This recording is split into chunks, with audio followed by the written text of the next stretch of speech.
وهاجا dhageystayaal ku horumarnay midowga musharaxiinta madaxweynenimo ee Soomaaliya ayaa walaac ka muujiyay heshiis dhanka shidaal baarista iyo qodista oo dawladda Soomaaliya ay sheegeen inay la galayso shirkadaha ajnabiga warqoraal oo soo saaray murashaxiinta ay ku sheegeen in hanaanka loo maray arintan aanay sax ahayn gaar ahaan xilligan oo sheegeen dalka ay ku soo foolleedahay doorasho haddaba walaac ay qabaan musharaxiintaasi waxa uu ku qatumayaan goorsii horeysay kala sheekaystay Cabdiraxmaan Cabdishakuur oo kamid ah midowga musharaxiinta oo qadka telefoonka ee magaalada Muqdisho ugu waramay walaaca noo muuqda wuxuu yahay xog waxaan helnay in wasaaradda batroolka ee xukuumadda federaalka ay doonayso in heshiis la gasho laba shirkadood heshiiskaas oo la xiriira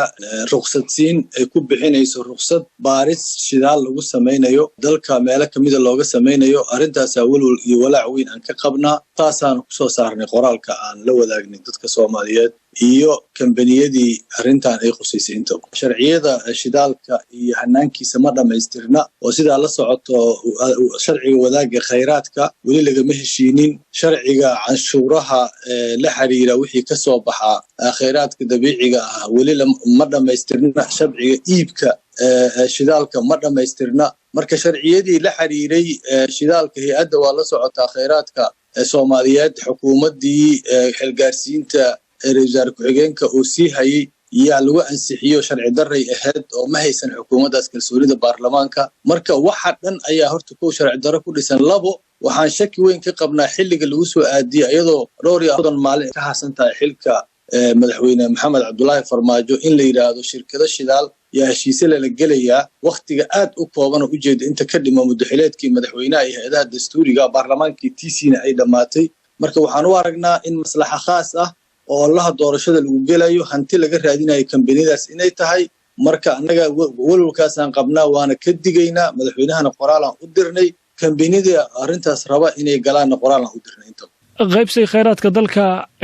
waatii hore uga heshiiyeen dawladda federaalka iyo maamul goboleedyada shirkii 2018 ka dhacay Baydhabo marka maxaa ku jaban in wixii lagu heshiiyay la soo saaro mid kale se dawladda imika 32 maalmood ayaa u hartay hadiise ay saacad u haraan sooyada dalka mas'uulka ma ahna heshiisyo ma gali karto heshiiska horta si kumeel gaar ayaa loo heshiiyey fulintiisii socoto dawlad goboleedyada Puntland iyo Jubbaland iyo kuwa kale ka muujiyay walaac xoog badan oo dib ula noqday xataa initial agreement-iga ama heshiiskii bilowga ahaa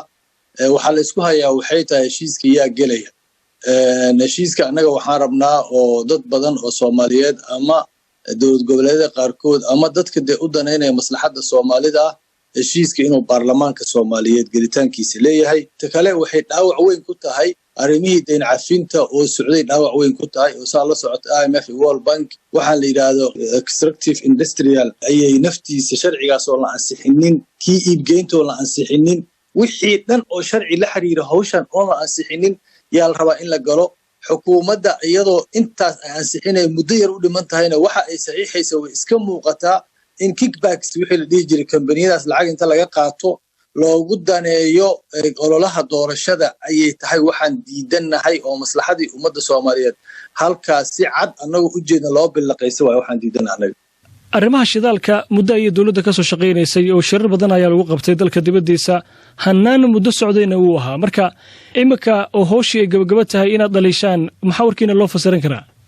waxaan rabnaa anaga daahfurnaan shidaalka Soomaali in la soo baxo ma diidanin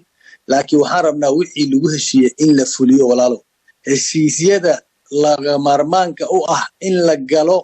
qandaraas ku saabsan shidaal qodis hal la dhameystiro way doodeen baarlamaanka jiro aqal sare jiro dawlad goboleedyada jiro dawlad federaalaha jiro waxaas oo dhan oo heshiis ku ah yaa loo baahan yahay wixii Soomaali loogu daneynayo in si banaan cad loo keeno Soomaali wixii tira xalaal barqacada la qashaa laakiin heshiisyo la soo galay shirkado si hoose loola gelayo oo la doonayo xilliga doorashada in lagu danaysto waayo waxaan diidanahay ayadoo maantayti xukuumadda iyo hay'adaha sharci dejinta oo dhamaatay xukuumaddan ay bili wax yar ka hasan tahay heshiiska la galayo walaalow muxuu yahay dalka doorasho hal la qabtaan ku haynaho la taaganahay markay soo baxdo baarlamaan iyo aqal sare iyo madaxweyne iyo xukuumad sharci ah oo mandate buuxo haysta kuwaas gali kara heshiisyadaas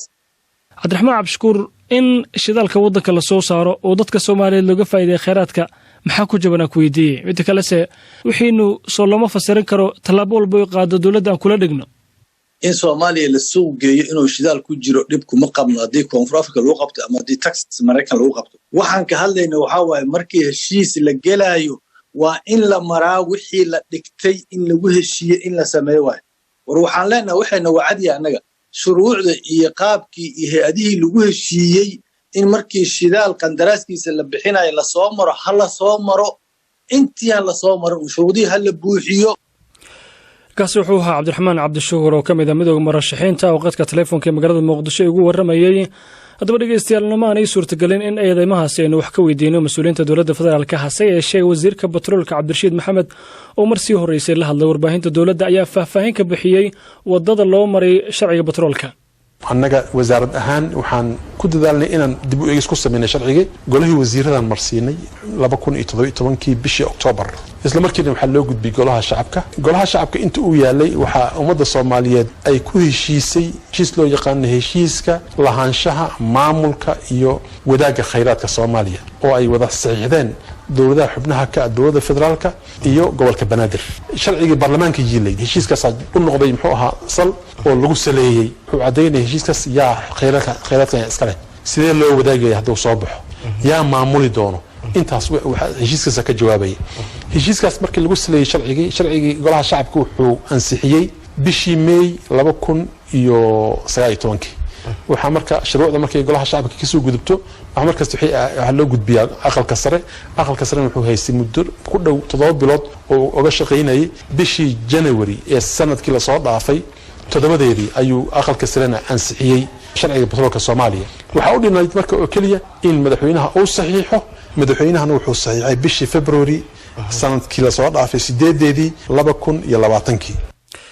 kaasi wuxuu ahaa wasiirka batroolka ee dowladda Soomaaliya oo la hadlay warbaahinta dowladda isagoo faahfaahinaya wadada loo maray shuruucda ee batroolka wadanka